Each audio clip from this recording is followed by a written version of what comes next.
Hey everybody, thanks for watching.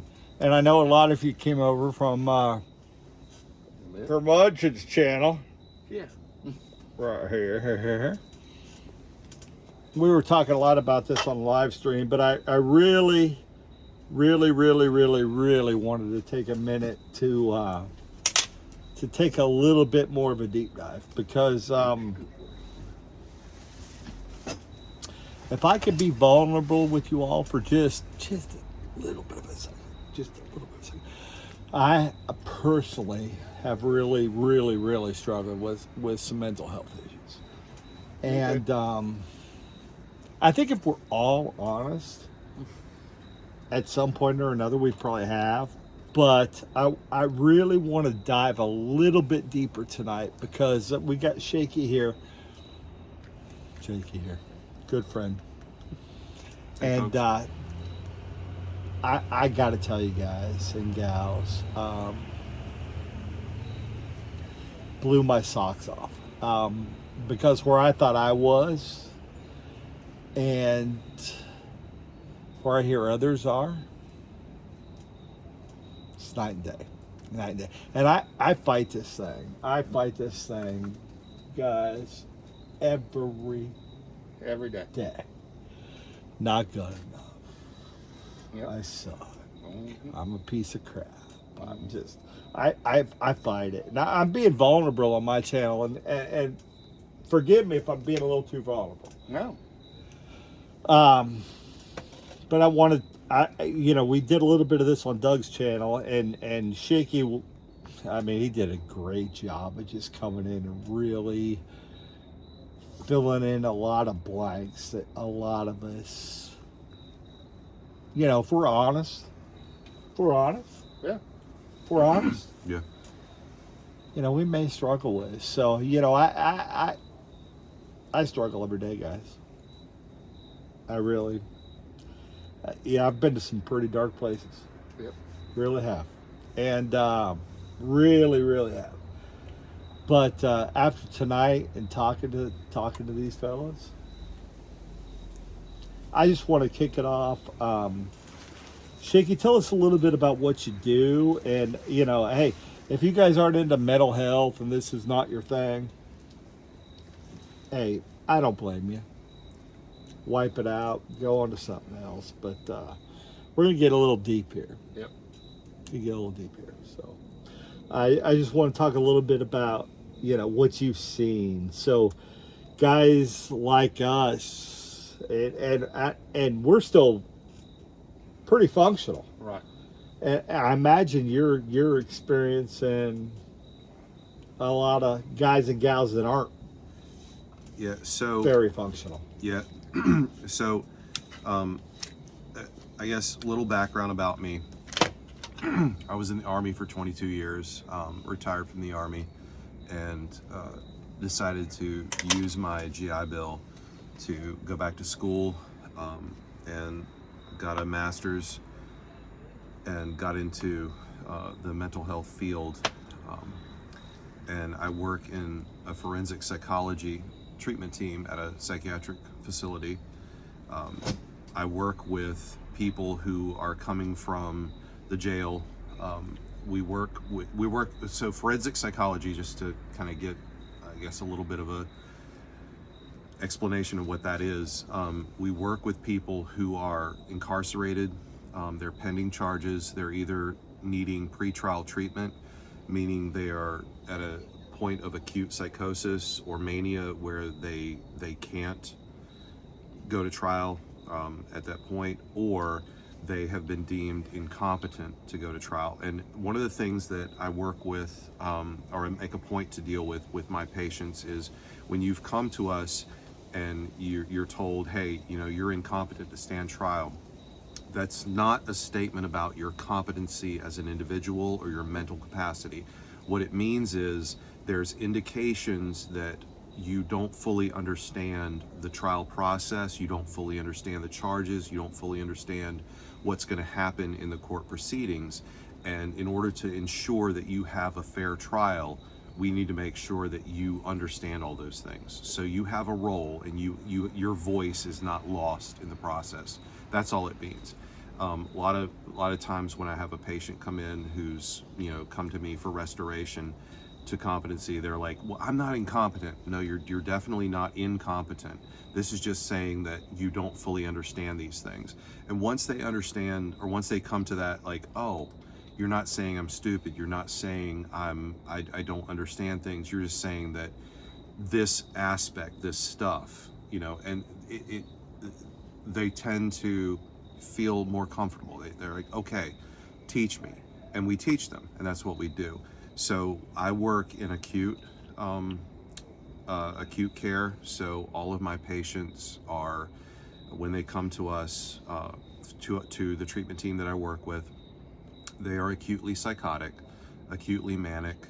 They are acutely delusional, experiencing audio-visual hallucinations. Some of them experience somatic hallucinations, and that's a rare thing.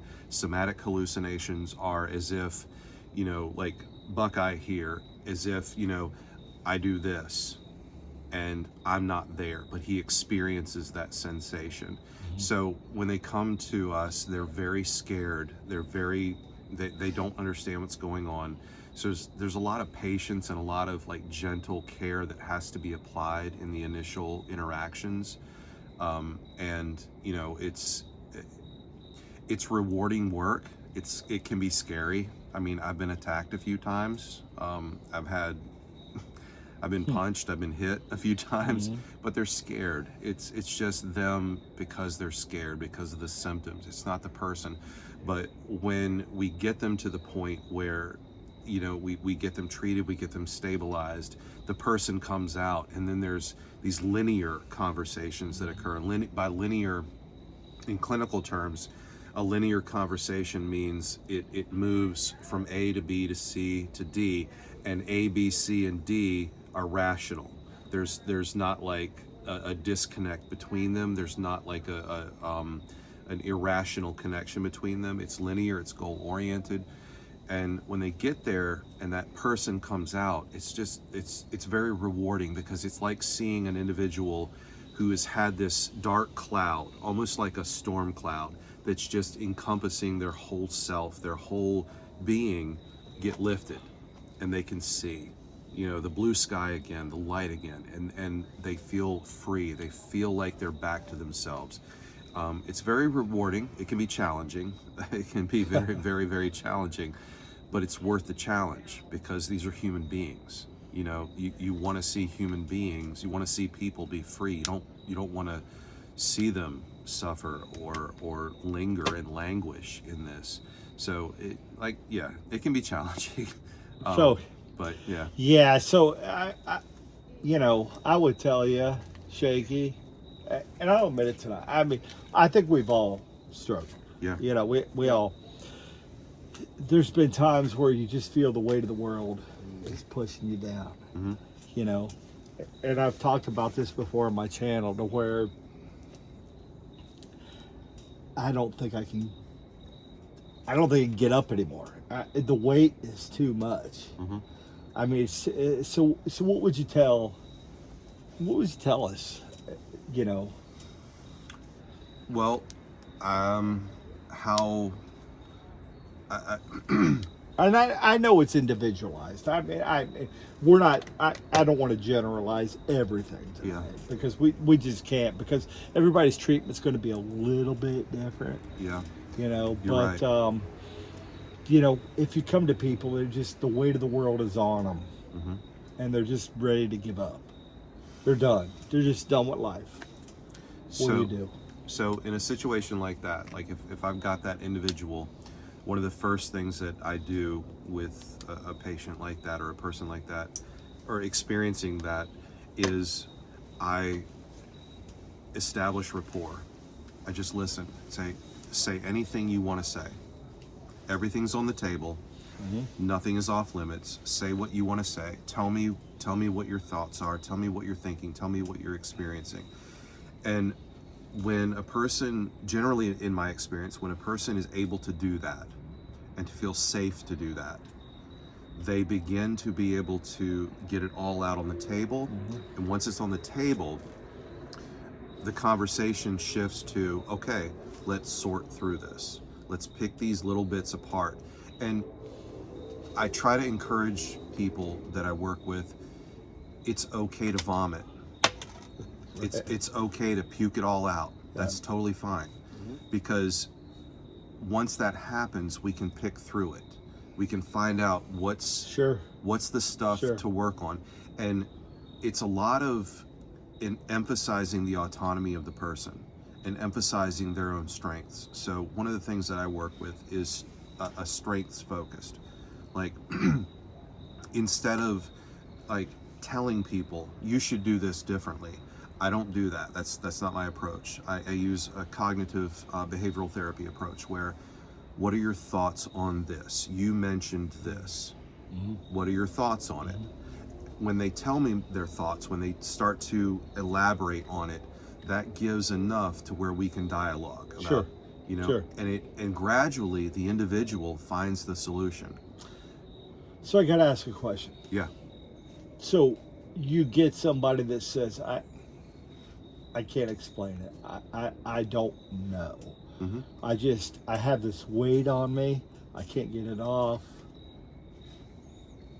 I can't give you A, B, C, D, E. You know. Tell me about the weight. Describe the weight. Okay. What does the weight feel like? When does it happen? Tell me about that. So you could take it all the way back to the origin. Yeah, it doesn't have to be. It can be nebulous. Okay. For a while. Okay. And that's fine. It doesn't have, so proper therapy doesn't, it shouldn't be like this Freudian, let's talk about this, and this. It can be this very nebulous thing for a while, and that's okay.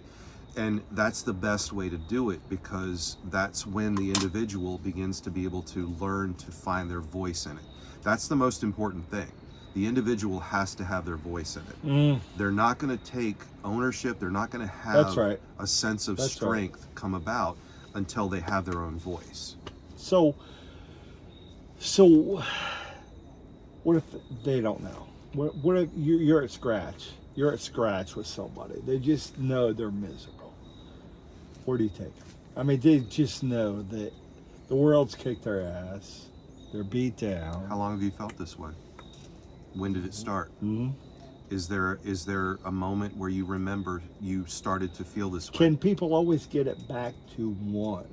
Not necessarily. That's always a question I had. Yeah. For my channel and for can you get back to one? This is where it started. Not I necessarily. was 6 years old and no, and it's not important to get back there.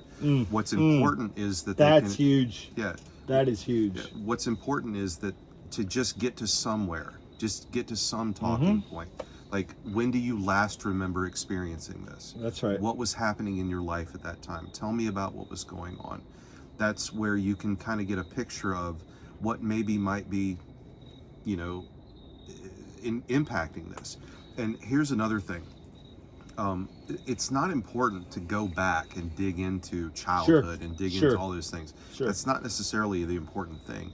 The important thing is to get the individual to a point where they feel like they have a voice again. They have their strengths are not lost in the depression or in the cloud of the anxiety or in the cloud of whatever is going on, that they can remember those things, because it's not necessarily about fixing.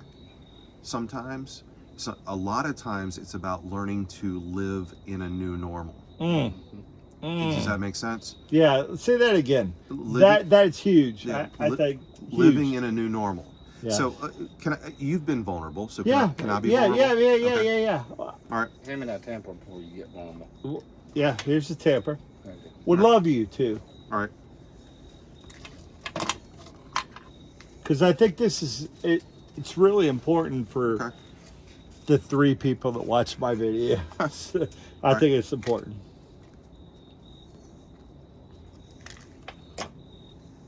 So I did multiple tours in Iraq and Afghanistan, and I witnessed a lot of horrific things. I bet. A lot of traumatic things. But those weren't really the beginning. So the beginning happened for me when I was 5 years old. My dad, when I was 5 years old, September, he used to have a garden. My dad grew up in North Carolina, and he grew up as a farmer. And so he had a garden in our backyard, and we lived in this urban neighborhood. He was one of the only people, but he was growing all these vegetables. And I remember that Sunday, it was a Sunday evening or Sunday afternoon. He was standing there with my mom, and I was out there with him, and he was trying to teach me how to grow vegetables. And I was horrible because I was 5. Sure. So clearly I sucked. Didn't know Yeah. what was going on. Yeah. Absolutely. And had the attention span of a 5-year-old. Yeah, absolutely. But he was telling my mom, he's like, those collards are looking really good. And mom called us in to dinner, and we were going in, and I remember my dad went to the sink to wash his hands, and he put his hands on the sink, and he kind of staggered a little bit. He looked like something wasn't quite right. And it looked like he was trying to breathe. And my mom was like, are you okay? So mom walked him into the living room and sat him down in a chair, and he fell out of the chair onto the floor. Wow. And mom called the ambulance. Ambulance came, and the neighbors came over, and they were kind of holding me in the kitchen, but I squirmed out of their hands as much as I could, and I was watching what was going on behind a chair, and my dad died right there. And so, you know, I remember the sound he made. I'm sorry. It's okay. I'm sorry, brother. No, it's okay. It's okay. It's okay. I remember the sound he made, but that was my first experience of trauma, you know? And that kind of shaped a lot of things. And when I ended up, you know, going the route I went, career-wise and everything, going into ministry and all, and you know, being an Army chaplain and deploying and everything like that, I remembered a lot of those things. And Right. so for me, going back, like thinking about that kind of stuff, that's kind of a foundational thing. And here's the point I'm trying to get to. When I got out of the Army, or you know, when I started to come out, Doug will tell you, I was a grumpy neighbor. I was Terrible. I was a very grumpy neighbor. Cut your grass, you son of a bitch. It wasn't quite like that. It was more like just antisocial. Really? I didn't know how to be. And what it was a lot like, you know, you remember the movie Sixth Sense? Yeah. Okay. Absolutely. You know how that kid, he was seeing these ghosts and everything? Yeah, absolutely. So it was like that. That was the experience for me. It's like I was always seeing ghosts. They were always around me, and like everyone else is having a good time, but I've got this ghost sitting next to me, or I've got this one looking at me. And you know, it was sometimes my dad, sometimes it was some of my soldiers that I lost. You had this weight. I don't want to speak for you, but you had this weight on you. Yeah. Like, no matter where you turned. Yeah. I'm heavy. It was always present. It was always present. It's pushing me down. Right. It was always present. What I had to, when I sought therapy, the point I got to was being okay with that's okay. Sure. And it started with, it's okay to not be okay sometimes. Rewind that. Yeah. I want to talk about that. Okay. Rewind that, because all of us, we're not okay to not be okay. Are you not okay to be okay? Are you not okay to be okay? Yeah. None of us are. None of us are okay to be not okay. Yeah, we're not. Never. We're not Never, raised to be that way. Never. Yeah, we're not raised to be that way. Never. But it's okay to be not okay sometimes, and that gets you to the point that's where deep. That is deep. Well, it gets you to the point where it's okay to have the ghosts. It's okay to have these things. And here's another thing. One of the things that I got to the point of was, what would they say to me? You know, so I feel haunted by my dad. I feel haunted by my soldiers. What would they say to me? Would they say, you know, hey, Shakey, I want you to think about me 24/7. I want you to languish over my death. I want. Would they say that to me? No. Oh my goodness. No, they wouldn't. No, they would say, dude, move on. live your life, man. Live your But life. how? But That's the question right there. But how do you How do it? can you live your life with all that pressure on you? How can you That's where I'm going. Hey, That's where I'm book that going. Piper channel. We're not going that deep, but we're going that deep. Well, How could you live your life? I mean, that's deep right there. so you put one foot in front of the other, Mm. and you do the best to. So, like I tell my patients, what's healthy for you? What does healthy look like for you? It's different for everyone. Sure it is. Okay. Take that step. Sure it After you take that step, what's the next step? What does that look like? So it, for me personally, it was, I'm always going to see them. They're never never going away. They're never going away. Ever. But I know what they would say if But they you were know real. Each person. Yeah, I know what they would say if they were real. So take the step, engage, live my life, and also, this is talking about, stuff that's relatively lighter than what I deal with. I deal with psychosis, which Let's go deep. a whole different thing. Let's go deep. I want to go deep. Well, so you just have to be willing to do the work. That's the other thing. That's right. That's the other thing. Am I willing That's to right. accept I've got this going on? That's the first and hardest thing for folks. I'm depressed. I'm anxious. I've got this going on. It is affecting my life. It's affecting my quality of life. Admitting that, owning that, and taking action is the first step. Let's rewind that. Sure. A lot of us have been there, right? Mm-hmm. Right? Yep. Right? Mm-hmm. When do we know we've been there to there? Does that make sense? Does that make sense to you guys? No, what do you mean? Doug, What is there to there? what makes sense? We don't want to be generalized, right? So take us one. So hey, we're struggling in life. Let's go one step deeper. One step deeper, because there's a lot of guys watching the channel tonight that struggle. They may struggle a little bit with anxiety, a little bit with depression, a little bit with whatever. That adds on one, in my opinion. This is Buckeye's opinion. Let's go two. So we're gonna go one deeper. So I'm depressed. I'm anxious. Now I'm gonna go. Do you mean that you're like the symptoms progress? Yeah. They impact. So And maybe not even. They may not even progress. They may be the first symptoms. So they're there, and they're people that are just doing whatever, and they go next level. So typically, the next level, and correct me if I'm wrong. Sure. No.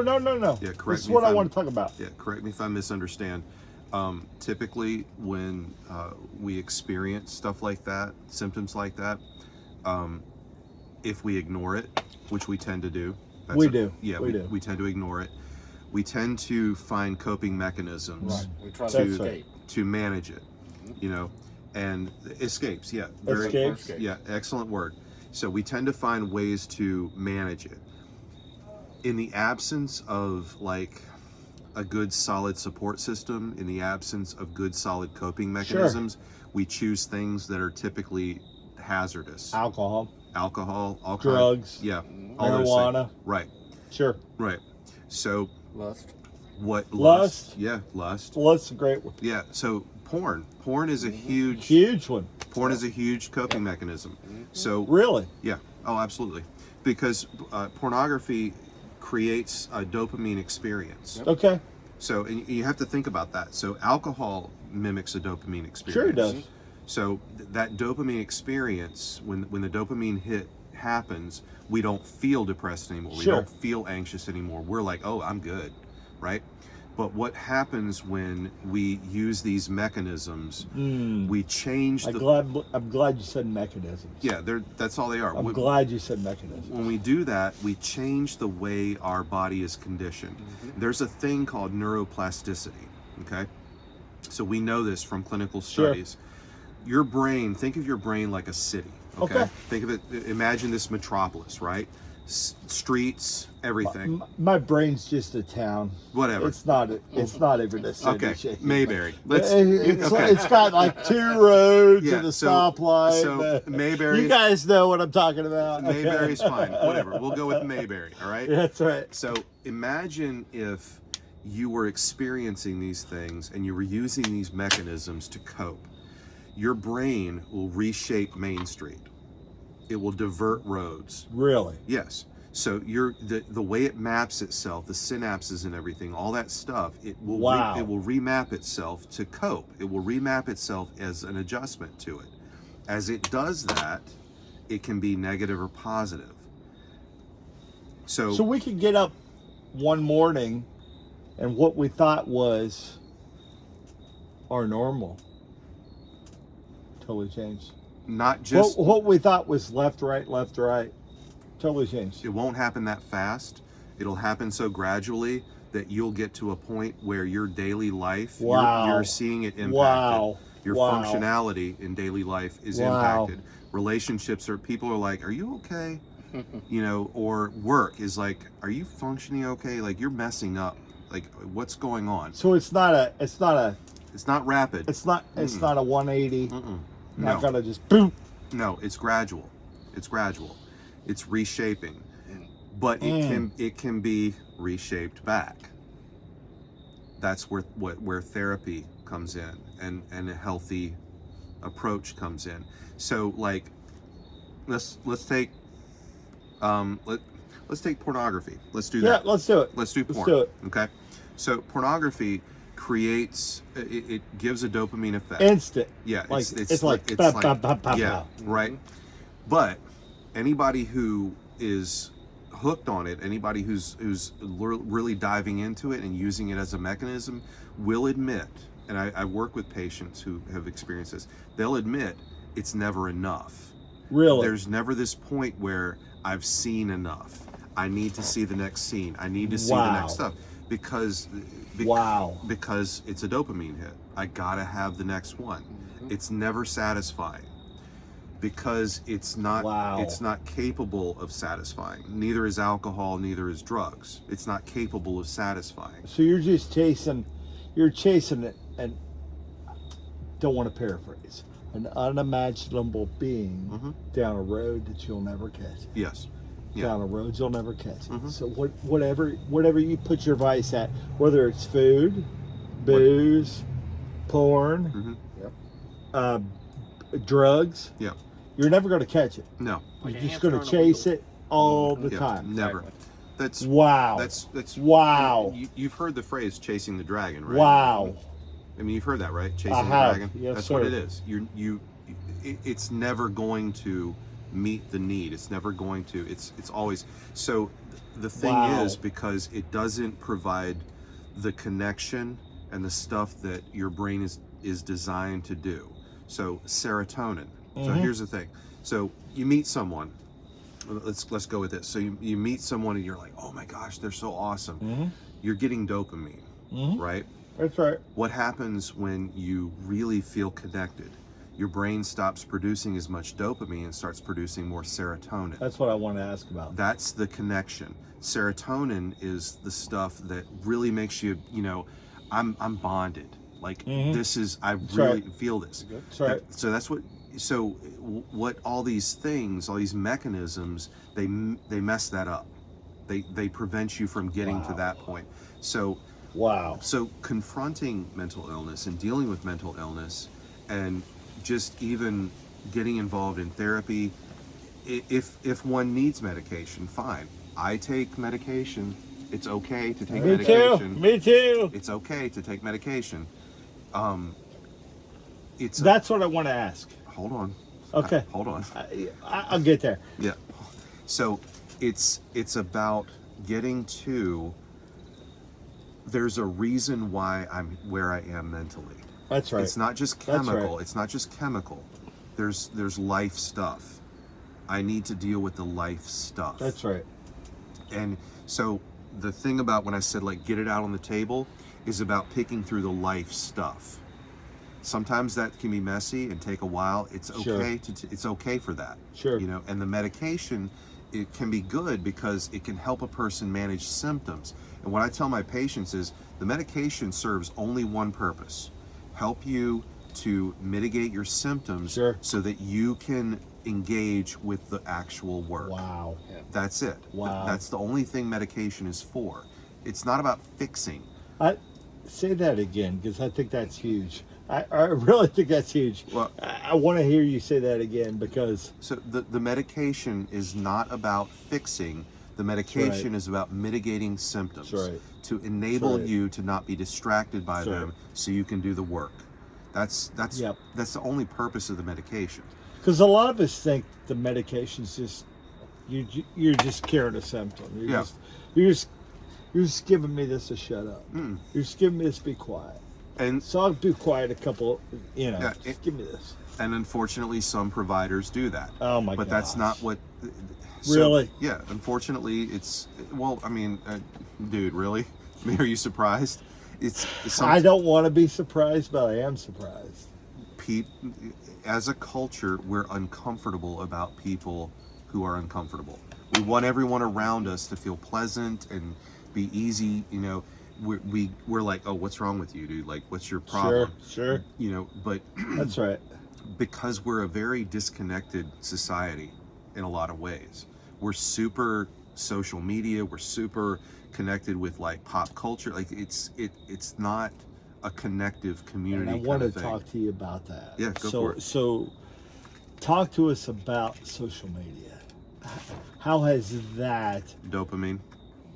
What has that done to? I mean, so let's go back to the '80s, the '70s, the '60s. Let's talk about mental health then till now. Was it the same, and we just didn't know it, or did social media force it?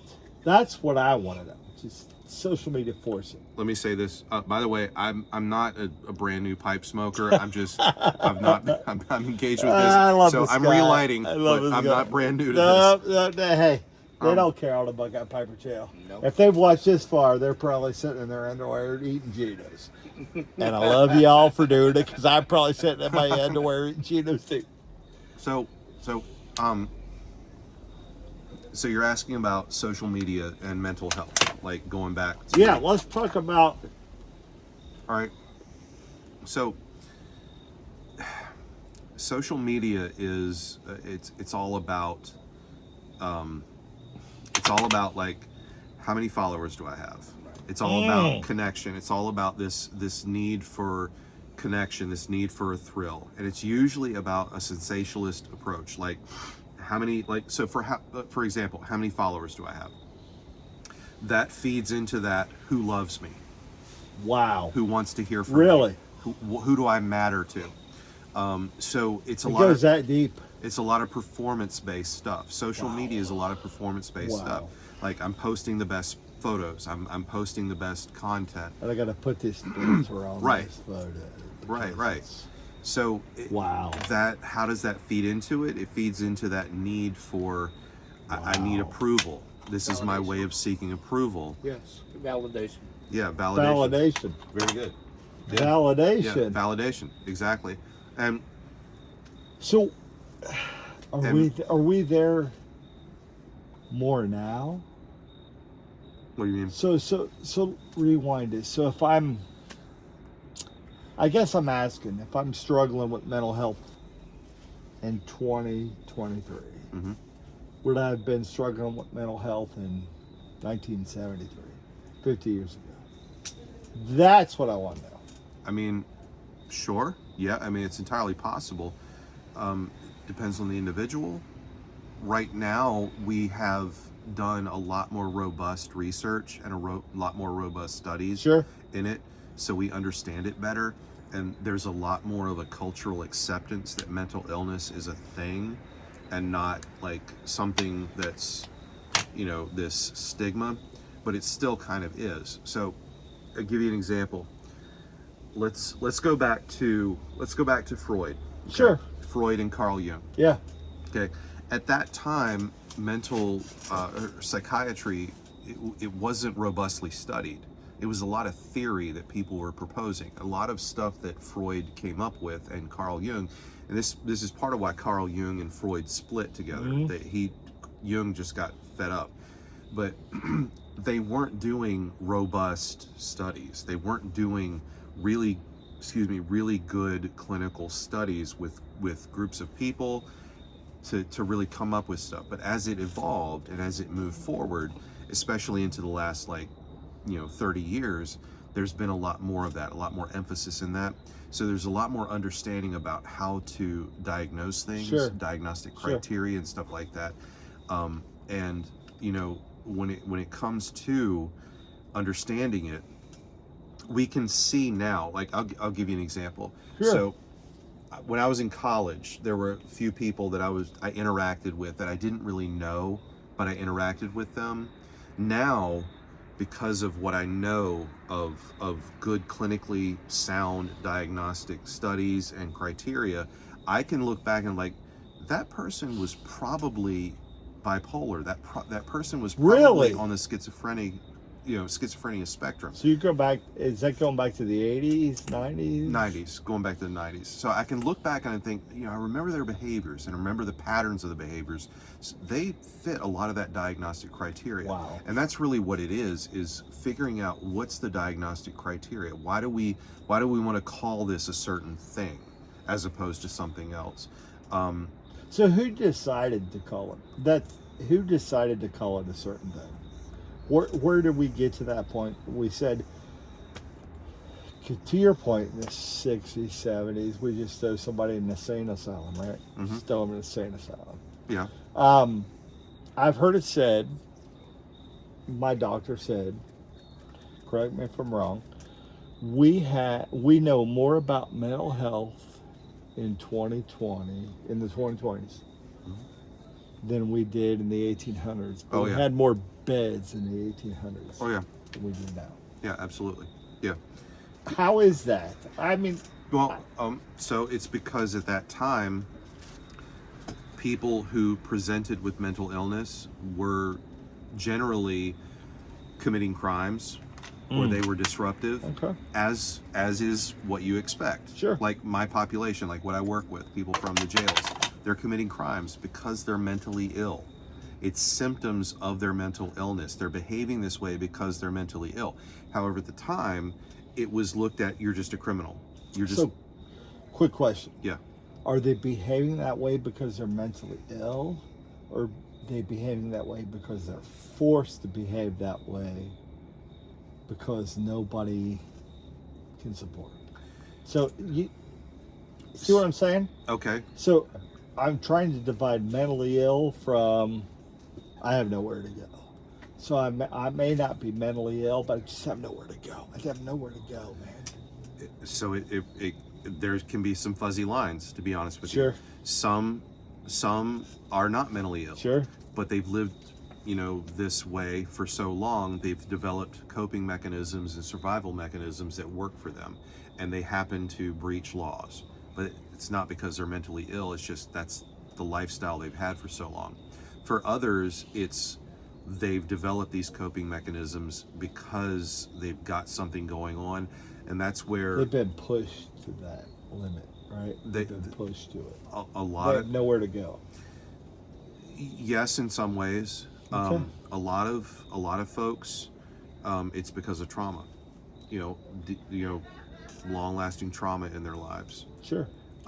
So how important is it though to get to that root of where this started from? Thank you, Doug. Thank you, Doug. Thank you, Doug. It's not necessarily important to get to the root, like exactly where it started, as much as it is to get to their relationship with what started it. Okay. Like, how are they relating to what started it? Right. And then, so Okay. So let's use me for example. Sure. So I talked about my dad, right? Yeah. Seeing my dad die. That impacted how I experienced war trauma. That impacted Sure. how I saw, how I experienced my soldiers dying overseas. So it's not necessary for me to go back to my dad to process that particular trauma. Sure. It's just to acknowledge that informed how I experienced this, but this is what's happening right now. So can I ask a question? Mm-hmm. Did that numb you? Mm-mm. Did that numb you to what you experienced early on to going forward? Me personally, Yeah, no, yeah, it made yeah. me more sensitive. Mm. It made me Wow. more sensitive. To Really? it. Yeah, because Okay. So I used, one of the unfortunate things that I had to do was between deployments, I was on a casualty notification team. Mm. And you've seen in the films, they knock on the doors and hey. Right. So I had to Yep. do that 12 times. Oh my goodness. I did that. Oh my goodness. It's devastating. One time, Oh, lady, yeah, man. the mother, or the wife, wasn't the mother, the wife, like hit me, and I sat on the floor with her in her living room, and while she wept. They don't want to believe it. Right, because you're just but a I was conduit of it. but I was sensitive because I remember my mother. That event made me sensitive to all the other stuff that happened. The salient point though is that for me to process all those things that happened during deployments and stuff like that, it's not necessary to go back to my dad. It's just acknowledge that was something that was influential, but now this is what's happening now. I don't. That's impactful. Say that again. That's impactful Which to a part? lot of people. That didn't define you, Yeah. but I'm moving forward.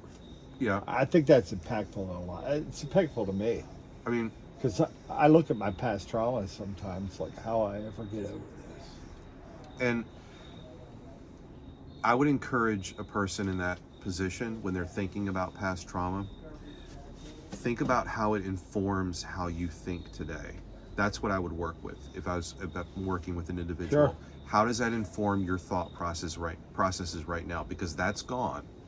That is way gone. Wow. So here is now. How is that informing how you think? How does that Wow. inform how you engage with people? How does that inform how you process your interactions with people? How does that inform your interactions with yourself? Sure. How do you relate to yourself? That's the work. The work is here and now. So when you're very interested in what you do, when you talk to somebody, how much of it is past trauma compared to I'm scared of the future? So I mean, where do you draw that line? Like how impactful is past or trauma? scared of the present? Yeah, how impactful is past to present or future? So it would be simple as saying, okay, you've shared this with me, Sure. that this happened to you. How does that inform how you think about right now? What are your thoughts when you're in the here and now? How does that inform it? How does that influence? Do they have an thoughts? answer, or do they? Sometimes That's blurry to me. Sometimes, Right. Blurry to me. that goes back to it can be nebulous for a while. Sure. And you have to be patient with Sure. the individual. Let it be nebulous. Don't try and talk them into things. It's not Okay. about talking the patient or the client into things. Let it be nebulous. Let them talk it out. And then as a clinician, I do two things. There are two kinds of questions that I'll ask a patient. There's calling in or calling out. Okay? So I will call out a patient. I'll ask a calling out question when I can tell that they are intentionally being not defensive, but deflective. They're Sure. intentionally trying to not talk about something. So I'll ask a more abrupt question, like, okay, you said this, except, But here. yeah. That's a calling out. That's a confrontational thing, and that's used sparsely. That's not something that should be used a lot. And only when a person, you can tell that they cognitively are processing what's going on, they just don't want to deal with it. There's calling in questions where you can tell they kind of are there, but they're having a little bit of trouble getting there. But So they you buy ask, into you. yeah. So you developed rapport. So you ask a calling in question, which would be, so what do you think about this? So I heard Wow. you say this, and I'm curious, what are your thoughts on that? Because it sounds to me like this, and you do a lot of relaying back. It sounds Sure. like you're saying this, and you give them the opportunity to clarify for you. You don't supersede their voice. You make sure their voice stays in the process. Do they ever get to the point where they can't clarify that for you? They just know, but they can't tell you. I've only ever experienced that with folks that are still dealing with like a serious cognitive thing going Sure. on, like they're still dealing with symptoms of schizophrenia, Sure. schizoaffective, whatever. But I've never experienced that when even a person dealing with an SMI like that. I've never experienced it once they've stabilized. Gotcha. They're taking their medication, they're stabilized, and you've established a good rapport and trust. I've never seen them not be able to do that. So tell us, medicine, not medicine. I mean, I know you're a clinician. You're going to say, Yeah. take your medicine. But what do you see? I mean, So it really comes down to whatever a person is experiencing psychiatrically. Sure. How is it impacting their daily life? So that's one of the first things that we look at in mental health is, how is this impacting your daily life? Are you able to go to work? Are you able to perform your ADLs? Are you able to establish what's an ADL? activities of daily living? Sure. Feed yourself, bathe yourself, clean your clothes, that kind of stuff. Are you wearing dirty clothes every day? Are you refusing to do laundry or just not doing laundry? Are you not cleaning up your environment? Is your kitchen, your household living just a mess? Like, are you giving up on these kinds of things? Sure. So that's ADLs. So do people get to the point where they're just not doing it, or they just don't see it anymore? That's what I've always been. It's kind of a both. It's kind of a both. So I just don't care about anything, Yeah, or they- I just don't see it anymore. It's kind of both. They get stuck, and they don't look at the mess as a problem.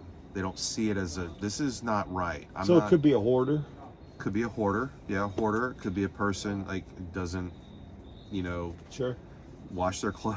It's a lot of different things. Groom themselves. One of the things that we look at is how does a person groom themselves? That gives us a lot of insight into their care of their appearance. That tells us a So lot. when they stop caring. Yeah. Totally. Yeah. And that goes into, how is it affecting your daily life? Sure. How is it affecting your functionality? Sure. That's one of the key things. So, question. Mhm. I love that. I love the challenge. We got the expert here. I love the challenge. I'm not an expert. I'm Yeah, not an you're expert. I am not an expert. So Nope. how do we,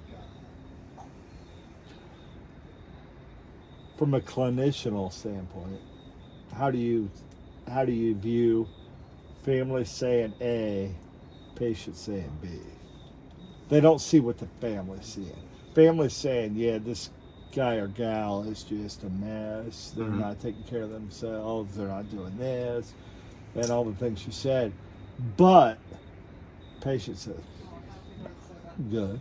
I've been showering. I've been cleaning myself. So it would come down then to, again, going back to, We're getting deep now, I yeah. know. So it would then come down to, again, Ladies. establishing rapport, and like, do you trust that what I'm pointing out to you is valid, is accurate? And that can Sure. take time, because for some folks at some points they won't see it. And it's not about, in those instances, it's not about confrontation as much as it is about, hey, you know, these folks are saying it. How do you feel that it's impacting your relationship? We're holding up something here.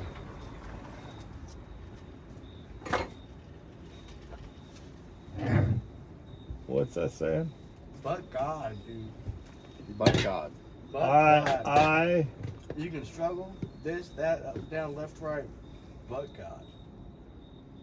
great quote. That. Let's talk about that. Sure. Hashtag boom, man. Hashtag. So he's still. So Cincinnati Piper, get in here. Here, you can have my seat. I'm I need gonna to get get up it. for, I need to get up I for a dare second. not. Yes, you do. Yeah. Okay. So he's saying. I need to go grab something real quick.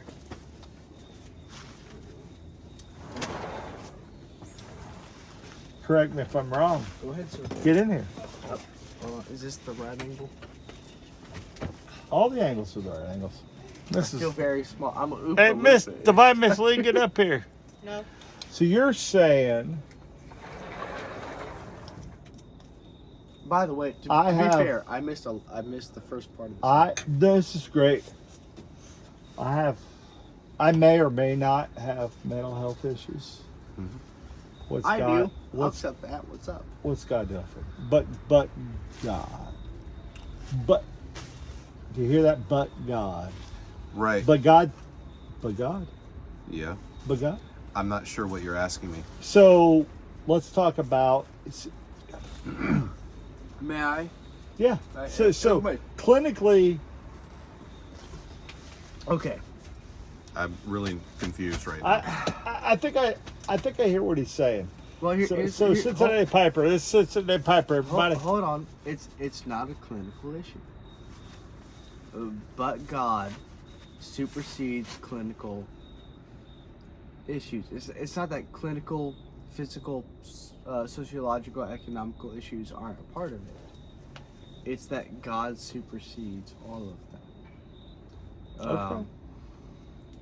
If He truly is omnipotent and omniscient, all powerful, He knows everything, He controls everything. I see where you're He's going here. sovereign. I see where you're going It here. doesn't matter what your economic issue is. It does not matter what your political issue is. It doesn't matter if you're at left, right, up, down, whatever. If you are truly following Christ, if you are truly following the gospel, it'll lead in one direction because the gospel, the Bible, is all sovereign, infallible, and That's where we're inerrant. going. So I Right. will say, And that's where it ends up. You follow that, and it's going to lead you to one inevitable path. I'm a believer. I'll start with that. Mhm. But I'll also go back to how many people are in care right now. What do you mean? How many people are in care right now that God may not be part of their issue? I mean, because I got to believe it's a lot.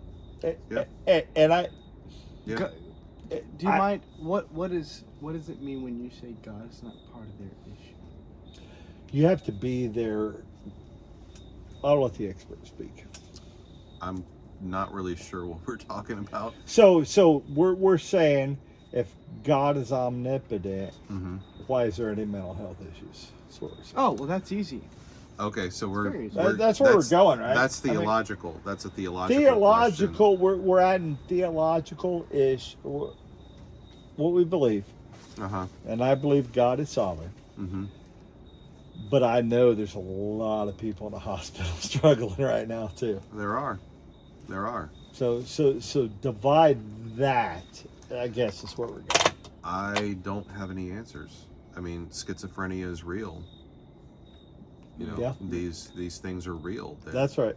We cannot. I don't even know if it goes as deep as schizophrenia. Couldn't it just go as deep as depression and anxiety? Because Depression and anxiety are nowhere near schizophrenia. I know Nowhere. they're not. Yeah, but You know, there are folks that I deal with on a daily basis who experience serious audio-visual hallucinations, somatic hallucinations, They live with schizophrenia, schizoaffective disorder. They live with bipolar. These are real things that you know. So I I'm guess not really sure. I guess I'm the not. question, I guess, and correct me if I'm wrong, Luke, Mm-hmm. is as Christians, Mhm. we believe in, we believe in God, and we believe in Jesus saved us from No, our sins. Is that not where you're going? I don't think. I think a lot of people say that because it sounds nice. I don't think they actually believe it. So Well, that's what were different you, what story. were you saying? So I'm asking, where does Christianity split from? I guess I need some help. What that God's not that I trust in God to do everything for me, right? Mm-hmm. But I'm There- next level. There can't be a but. But there is buts, right? Because No. there is Your people in the butt- hospital. I believe your butt can only come from a misunderstanding of who God is. Well, but let's talk about the people that have bipolar or whatever. Well, it's not to say that because there's something wrong or sinful in the world that it somehow declares who God is. It's that He gave sovereign will to mankind. Okay, so Right? let's. Okay. I So, gotcha. I see pick it where I'm up. coming from? I'm picking up where you're coming okay. from. Yes, sir. All right. So we don't diagnose things just willy-nilly. There's been extensive research and work done in the last 30, 40 years to determine what's the criteria, what's the diagnostic criteria for this or that, right? So that we know we're not just labeling things. I'll give you an example, okay? You mentioned earlier, let's go back to the 1800s. So in the 1800s, lunatic, idiot, moron were actual clinical terms. Wow, really? Yes. Clinical. Yes, yeah. hold on. Clinical. Yes, they were clinical terms. They were not words. They weren't just slang. They were clinical terms. Okay. Idiot and moron. Idiot, moron, lunatic. Yes, they were clinical terms. That is an example of how lackadaisical the research was then, how lackadaisical the effort was to understand mental illness and behaviors and things like that indicate mental illness. So here's where I'm going. Gotcha. We've done a lot of work since then to be able to diagnose things with accuracy and not just to do it, and we're constantly doing it. Oh, So there's ever evolving as you Yeah, learn more. There is. So there's a manual. It's called the DSM-5. It used to be the DSM-4, blah, blah, blah. The Diagnostics and Statistic Manual. That's our diagnostic criteria for mental illness. So you can look it up, Google it, Sure, blah, blah, sure. blah. It is. DSM-5? It's always evolving. The DSM-5 text revision is the most latest. It's always going, there's going to be a DSM-6, there's going to be a DSM-7 as we continue to study this and research this. So here's where I'm going with this. Mm-hmm. So spirituality, all that, yes, that's a real thing. Sure. There's a reason that we don't taste urine anymore to diagnose diabetes, which was something that used to be done, because we have more robust medical stuff, Sure. right? Sure. And there's a reason we give medicine for it. If a person has diabetes, that they require insulin, because we've done enough research. Mental illness, especially SMIs, serious mental illnesses like schizophrenia and things like that, they exist. They're real. We know that Sure they are. we know that things like Depakote, Seroquel, all that kind of lithium, we Sure. know that these things work. Sure. So, spirituality aside, there is a physiological thing happening. That's my point. So, Can I ask a question? yeah. Sure. 'Cause I'm a little lost. Sure. Yeah, jump in. Um, Cincinnati Piper, Luke. yeah. Where what is the difference, I suppose, between the idea of mankind's, let's call it fallen nature, right? So maybe you're Calvinistic, right? The inherent depravity of man. Okay. Versus, from what I understand, the things that you go through and you struggle with are a result of what you go through and you struggle with. Which seems to be a bit more along where you're at. I mean, I'm trying to understand. I'm not attacking. I'm really, trying to understand. it really depends. I mean, so the things that a person might struggle with and go through could be the result of, things they do in their choices they've made in their life. ABC. Sure. It could natural also, consequences, whatever. It could also be because there's a neurological issue going on. Sure. So how would you define that between a generational? But can you? Let's call it generational sin, generational trauma. For example, maybe it's not a sin, right? The Jewish families went through the Holocaust. Sure. Horrible, never should have happened. Yes. But certainly for several years, a couple generations, there was trauma and a lack of trust and so forth. What's the difference between? Good question. Between the way that your body interacts between a generational, let's just call it sin, or moral fragment Or does versus trauma. Break down to the individual. Yeah. Good question. All right. Good question. All right, generational trauma is a real thing. You Sure. can see that and observe that among the First Nations people in North America. That's right. Okay, generational trauma is a real thing. That's right. They experienced a lot of pillaging, they experienced a lot of marginalization, they Sure. experienced a lot of murder. They experienced basically their whole life being upheaved, Wow. forced into these reservations on unfertile land. Let's talk about that for a second. Wow, we're going way deep. Think of Love it. I love it. think of the Pima people. Okay. Sure.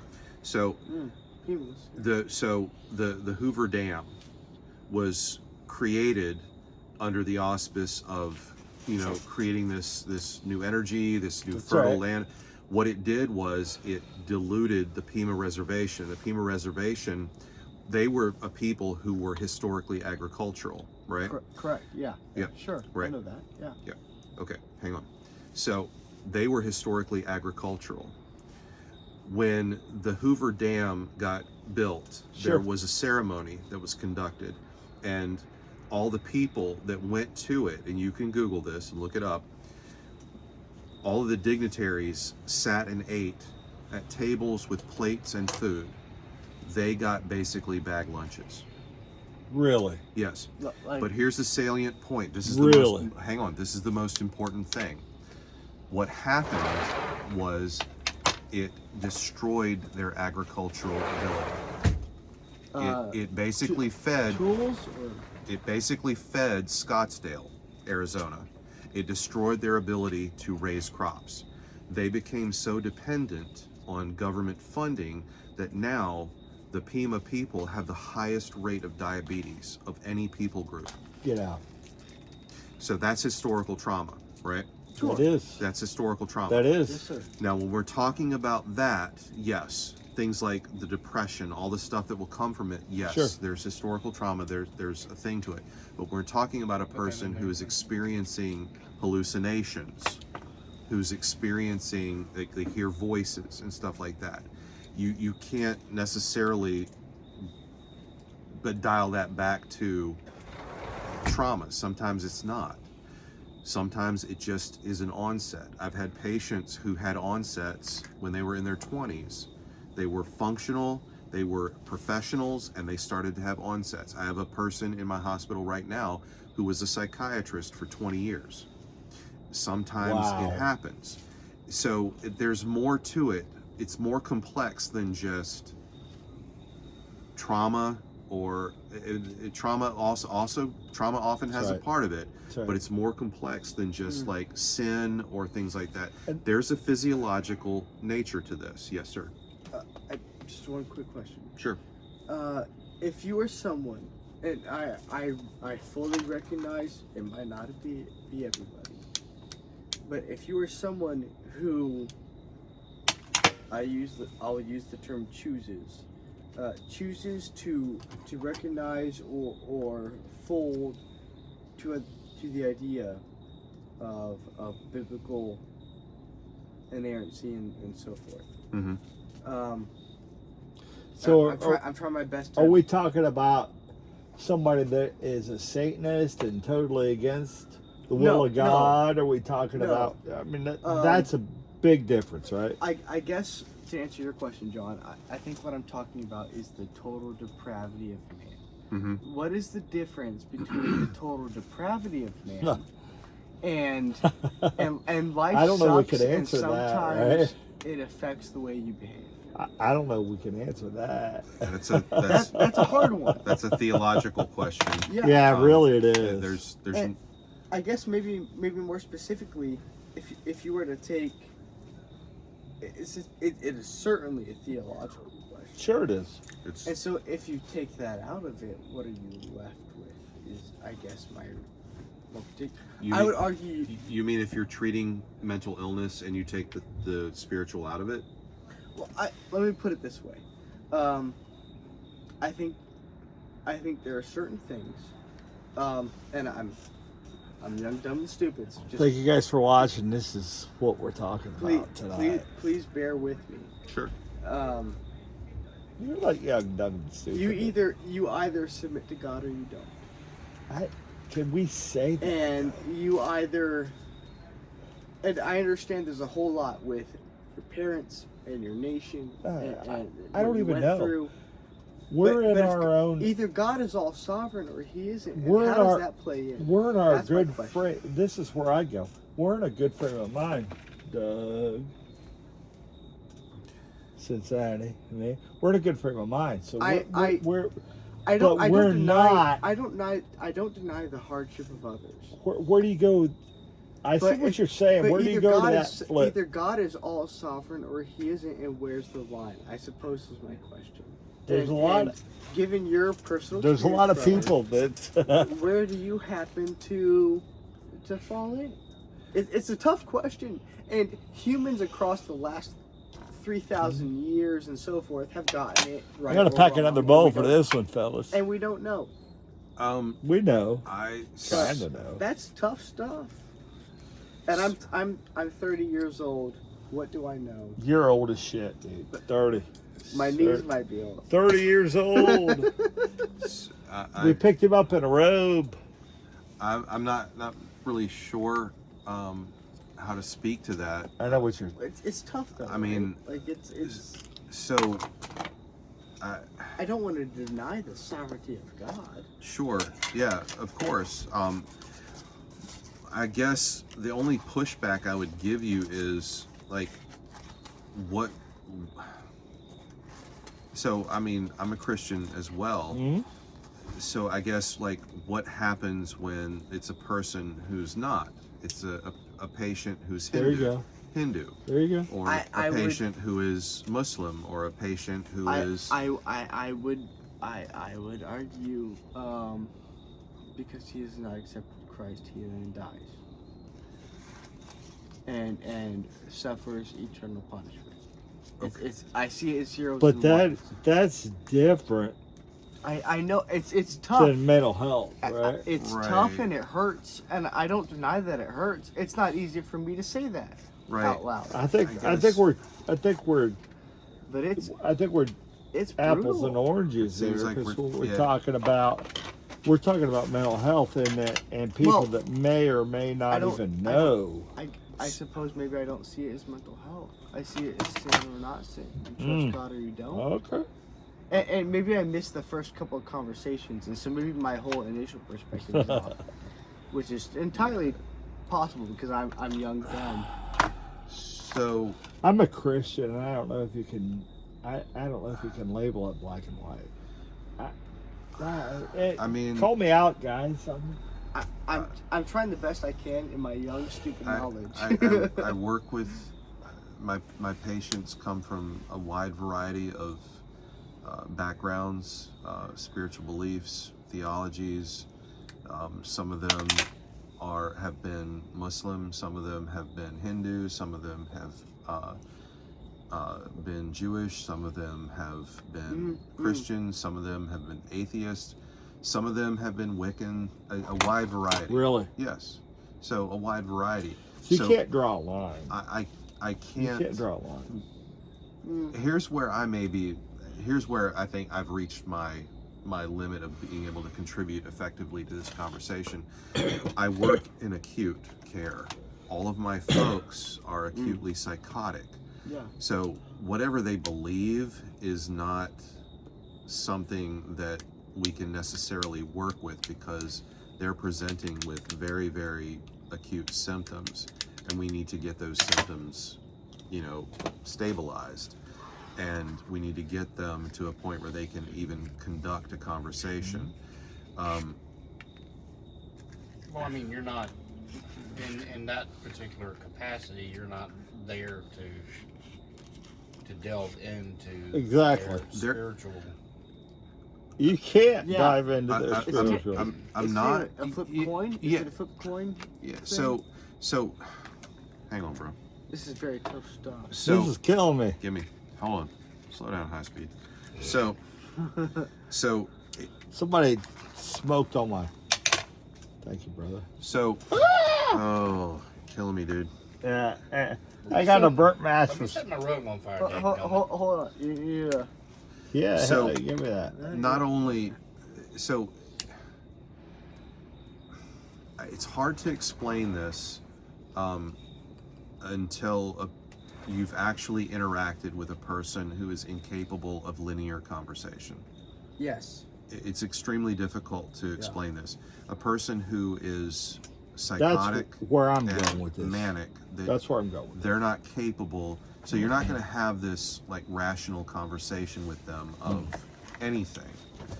They're let's do this. So imagine if I were telling you right now that I'm utterly convinced that I was stolen from my body. This body is not mine. I was placed in this body. This is not my body. This is not my face. The name you're calling me is not my name. How would you, in that moment, I've heard that before. try to talk to me about a relationship with God? You can't. Right. That's my point. You can't. That's my point. So there are situations where there's no theological conversation that's even appropriate. You have to get them to the point where they are comfortable and they feel safe, and then you can start to peel back and you can get them stabilized, because they're experiencing something that is more than just,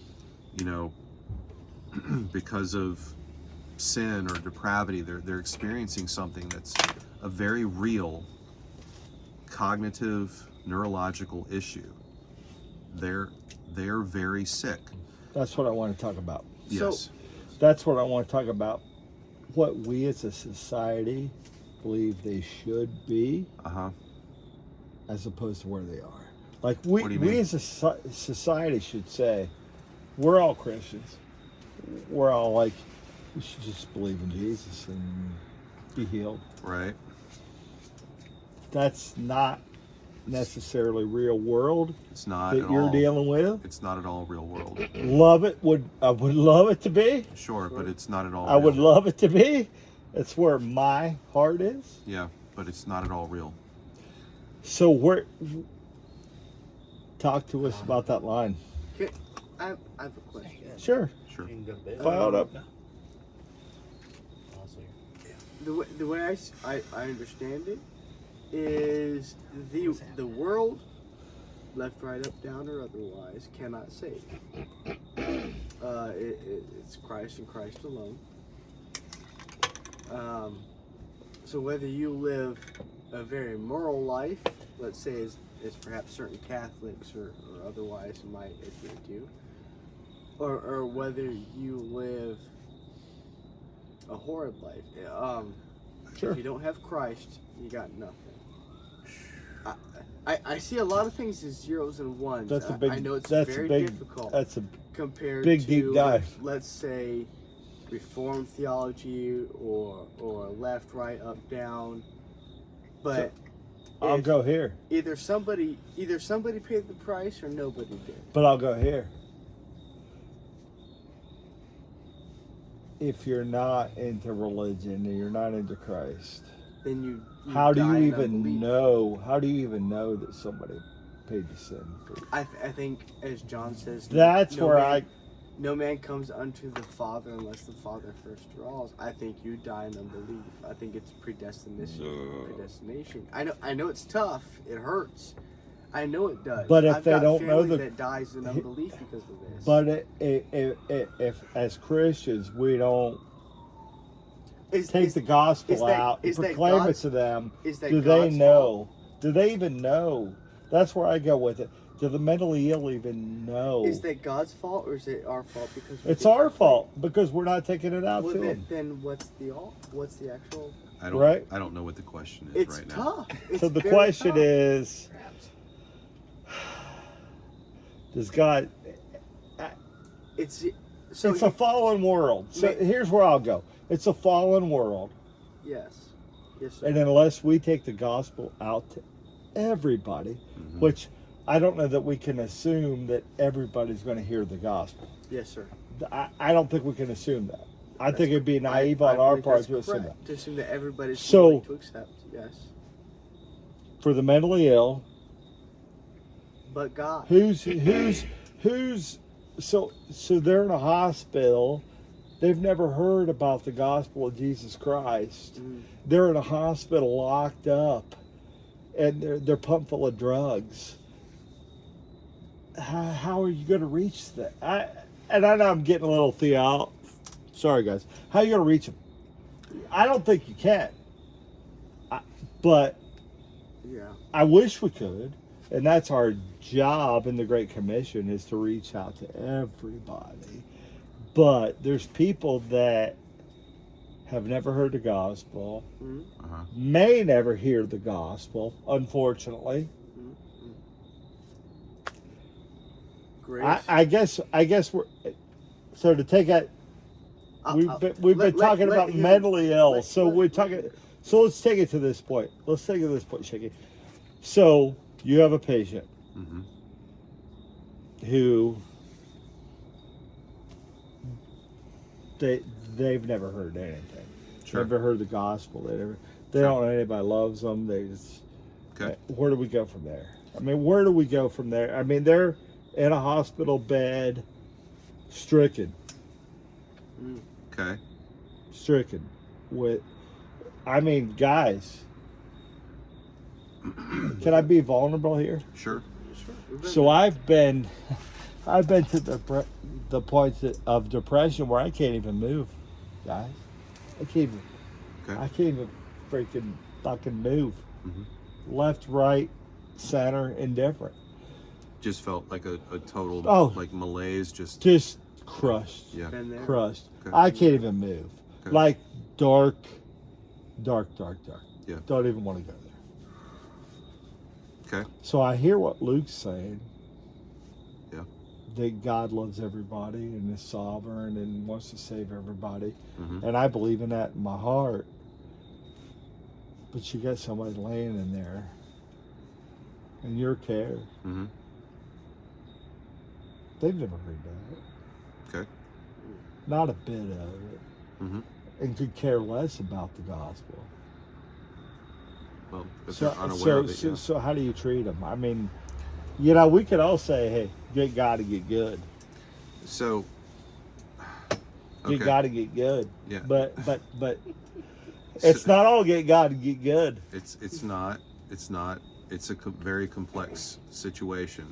So, again, going back to, I deal with acute stuff. I deal with more SMIs. I don't deal with or I don't engage with just depression. And I don't say just as in it's Yeah. just. No, I got you. I'm saying I don't deal with depression and anxiety as much as I engage with people who experience depression and anxiety but are also very, very much carrying diagnoses of schizophrenia, schizoaffective disorder, bipolar 1, things like that, serious mental illnesses.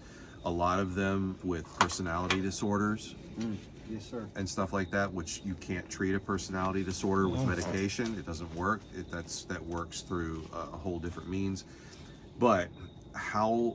So I guess And- I'm going to try my best to answer No, the question. there's, that's the thing. There is no answer, right? Well, There's no perfect answer, and I appreciate you for bringing it up. There but is there a perfect, He's got a point. Hold on. perfect answer? There is no perfect answer, of course.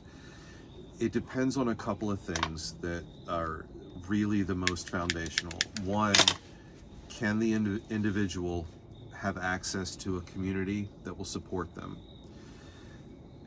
And even more, Huge. That's huge. well, this is the other, even Huge. more so, will they do it? Will they do it? Will they engage with that community? Will they accept the help? That's what I want to If hear. they won't do that, then no. The answer is no. There's So- no help. There's nothing that's going to happen. From your experience, Hmm.